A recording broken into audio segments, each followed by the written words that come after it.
पैदल जाते थे हम लोग, 6-6 किलोमीटर पैदल जाते थे पढ़ने। हम 6 किलोमीटर पैदल जाते थे 6 किलोमीटर जाना, 6 किलोमीटर आना, पैदल जा करके हम लोग झुंड बना के सुबह जाते थे। तो इंटर में जब हम लोग पढ़ते थे, तो कहने का मतलब साइकिल आजकल लोग देख रहे हैं, सुबह साइकिल चलाते हैं अपने सेहत के लिए। आप साइकिल चलाइए, अभी तो उम्र है आपकी तेज दौड़ना, काम करना, वर्क करना, फिट रहने की आपको ज़रूरत है। आपको फिट रहने के लिए साइकिल चलाइए।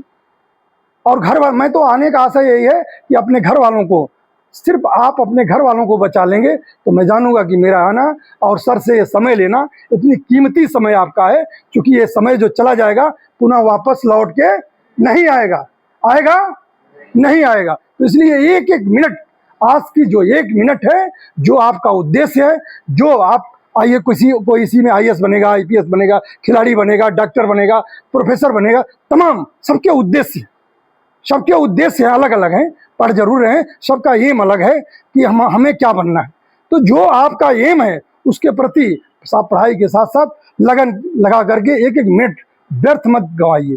जो चौराहों पर बैठ करके गप्पे लड़ा रहे हैं उस समय वापस नहीं आएगा, पुनः आप सोचते रह जाओगे, आपके साथ वाला आगे निकल जाएगा। सर तो बहुत, हम सर खिलाड़ी हूँ, मैं नेशनल प्लेयर भी हूँ, लेकिन हम लोग मेहनत करना जानते हैं।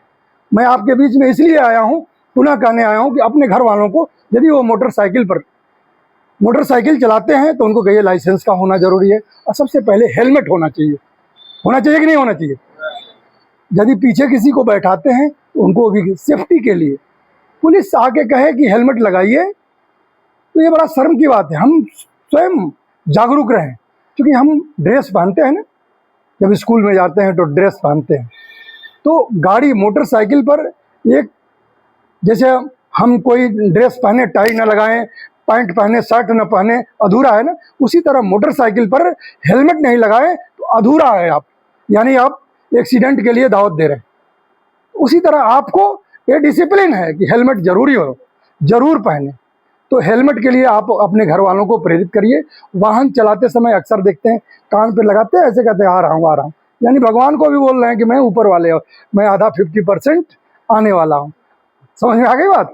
अक्सर ऐसे लगाए रहते हैं कान पे मोबाइल कि मैं आ रहा हूँ। तो ऐसे करने से मना करिए। आप पढ़े लिखे हैं, घर वाले लोगों को आप प्रेरित करेंगे, तो आप बिटिया है, बेटा है, क्या उनको कहिए कि पापा जी हेलमेट जरूर लगाइए। 3 सवारी ओवरलोडिंग होती है, अक्सर आप लोग 3 सवारी बैठ जाते हैं, ओवरलोडिंग के कारण एक्सीडेंट होने की संभावना रहती है। और पुलिस की निगाह में ओवरलोडिंग के साथ 3 सवारी वाला व्यक्ति अपराधी मानते हैं। कारण क्या होता है? मैं तेज कर रहा हूं कि आपको हो सकता है कि मेरी बातें अच्छी ना लग रही हो, तेज कर रहा हूं इसलिए कि आगे और पीछे से बैठने वाला जो बीच वाला व्यक्ति होता है वो पुलिस के निगाह में अपराधी माना जाता है।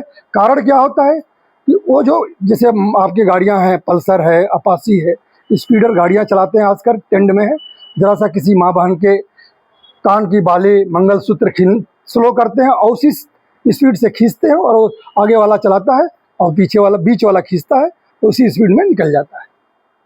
नंबर 1, अक्सर रिवॉल्वर और पिस्टल चलाने वाला बीच वाले को सपोर्ट मिलता है, आगे और पीछे से वो बीच में खड़ा होता है, काक करता है, और जरा सा स्लो करते ही हाथ को लगाता है, फायर कर देता है, उसको असलहा चलाने में आसानी रहता है।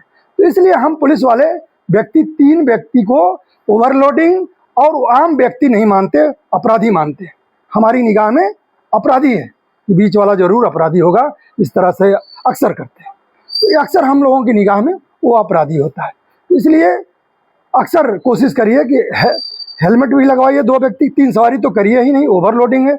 अक्सर आप देखते हैं बहुत तेजी से जाते हैं, वो कहते हैं ना, एक लेडीज आप देख रहे होंगे सोशल मीडिया पर, कोई हम नहीं जानते, उनका नाम नहीं जानते, लेकिन वो कहते हैं ना कि कान में मोड़ रहे हो, स्लेटर ले रहे हो, तो स्लेटर लेना है तो मिल्खा जैसे दौड़ लगाओ।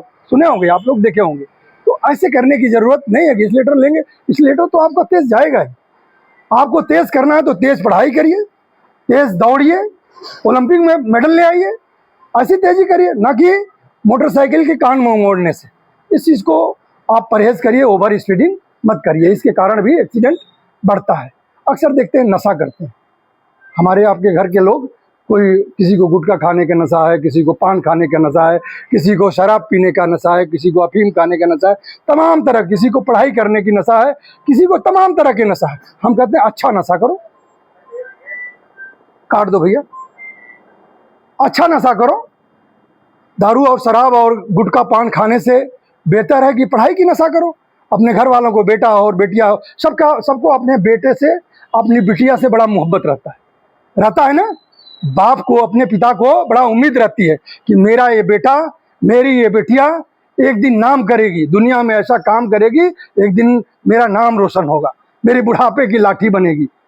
बड़े उम्मीद के साथ आपको भेजा है। अक्सर मैं देखता हूँ कॉलेज के बाहर भी पढ़ाई बच्चे करते हैं। कुछ बच्चे अंदर पढ़ते हैं, कुछ बच्चे बाहर दरवाजे पर बैठे रहते हैं, साइकिल पर बैठते हैं। कब निकलेंगे लोग?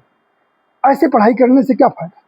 तो घर वाले गार्जियन भेजे हैं कि मेरा बेटा अच्छा करके दिखाएगा, मेरा बेटिया अच्छा करके दिखाएगा। तो बेटा और बेटिया अच्छा करके दिखाएगा तो अपने गार्जियन को भी कहिए कि पिताजी, आप यदि कोई नशा करके वाहन चलाता है उसको मना करिए, उससे 100 बार कसम खिलाइए कि पापा जी आप नशा मत करिए, नशा करना है, मैं आपकी बेटी हूँ, मैं आपका बेटा हूँ, आज से कसम खाइए कि नशा नहीं करूंगा, मेरे लिए नशा करिए, मुझे पढ़ाने की नशा करिए। मैंने पुनः बताया कि मुझे जिस उद्देश्य के लिए आईएएस बनना है, आईपीएस बनना है, खिलाड़ी बनना है, जो भी बनना है, उसके लिए उनको नशा करने के लिए प्रेरित करिए कि आप मुझे पढ़ाने की नशा करिए, ताकि आपका बेटा मैं पूरे हिंदुस्तान का, विश्व में नाम रोशन करने का काम करूंगा। इस प्रकार की नशा करने के लिए घर वालों को प्रेरित करिए और सबको जगाइए, सबको बताइए यातायात नियमों के लिए पालन कराने के लिए। बातें बहुत कुछ है, लंबी बातें हमारी होगी, किसी दिन और आएंगे, लेकिन मैं चाहूँगा कि आप लोग जाग जाइए। जानते सभी लोग सोशल मीडिया पर अक्सर देखते होंगे, मैं भी दिखाई देता हूँ, अक्सर आपके इस मगर में आता हूँ, टीएसआई परमहंस हूँ। मैं लोगों को जागरूक करता हूँ, लोगों को बताता हूँ। आने का आशय यही है कि सड़क दुर्घटनाओं को कम करना है और अपने घर से ही कम करना है, अपने घर वालों को बचाना है। ऐसे करेंगे तो सारे लोगों का, आज जो सड़क दुर्घटनाएं हमारे जिले में बढ़ रही हैं उसको कम हो जाएंगी। करेंगे आप लोग? करेंगे ना? मेरी बात मानेंगे आप लोग? अपनी समय को व्यर्थ नहीं गंवाएंगे।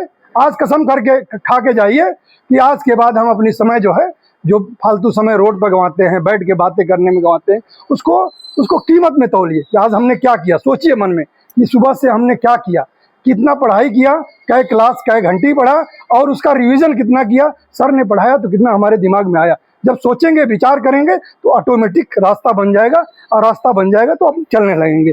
लड़के तो तमाम मिलेंगे, बहुत कहने वाले मिलेंगे, अरे यार चलो आओ बैठते हैं, बहुत देखा यार, पढ़ाई हो जाएगी, 10 दिन में पास हो जाएंगे। लेकिन वो समय चला जाएगा बेटा, फिर दोबारा समय लौट के नहीं आएगा, क्योंकि जीवन दोबारा नहीं मिलने वाला। मैं कहता हूँ जीवन दोबारा नहीं मिलने वाला है। तो इस बार मन लगा के पढ़िए। आप सभी को मैं यातायात पुलिस की तरफ से नमन, वंदन, अभिनंदन करता हूँ, उज्जवल भविष्य की कामना करता हूँ। और सर बहुत बहुत धन्यवाद आपको।